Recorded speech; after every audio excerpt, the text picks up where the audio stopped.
నెంబర్లను వెంటనే రద్దు చేయాలని, మున్సిపల్ స్థలాలను ఆక్రమించిన వారి మీద చర్యలు తీసుకోవాలని ఆదిలాబాద్ ఎమ్మెల్యే పాయల్ శంకర్ అధికారులను ఆదేశించారు. మున్సిపల్ ఆఫీసులో కమిషనర్ సివిఎన్ రాజు అధికారులతో ప్రత్యేకంగా సమావేశమై మంచినీరు, రోడ్లు, విద్యుత్, అభివృద్ధి పనుల మీద సమీక్షించారు. గతంలో జరిగిన అభివృద్ధి పనులపై ఆరా తీశారు. పట్టణ ప్రజల సమస్యలను వెంటనే పరిష్కరించాలని సూచించారు.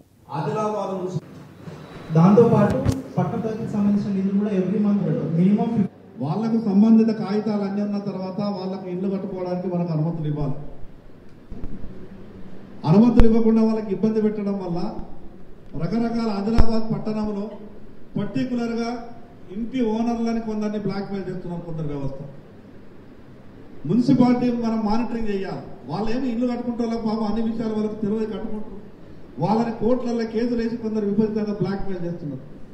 వాడు ఇల్లు కట్టుకుంటే గగనం పాపం. ఇల్లు కట్టుకోవాలంటే మామూలు ఉండదు. ఇల్లు కట్టుకోవాలన్నా, పెళ్లి చేయాలన్నా, ఇల్లు కట్టడానికి పెళ్లి చేసేందుకు బాధలు ఏర్పడుతుంది.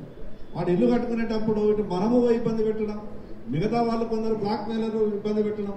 వాడు ఇల్లు కట్టుకుంటే నరకం చూపిస్తాడు. వాడు ఇల్లు కట్టుకునే పాపం ఏదో మంచిగా హాయిగా ఉంటా స్వర్గం తీరాలనుకుంటే వాడు ఇల్లు కట్టుకునేటప్పుడు వానికి మనం అంతా కలిసి నరకం చూపిస్తున్నాం. కాబట్టి దయచేసి దాని మీద కూడా కొంత సీరియస్గా దృష్టి పెట్టాలా. టౌన్లో నీటి సమస్య పర్సనల్గా నేను రిక్వెస్ట్ చేస్తున్నా, రేపు ఎల్లుండి 2 రోజులు అందరూ కూడా వార్డులలో తిరిగి నీటి ఎద్దడి ఎక్కడెక్కడ ఉన్నదో జియో ట్యాగింగ్తో మీరు ఐడెంటిఫై చేసి మనం ఇమీడియట్గా వేయాల్సిన చోట మనం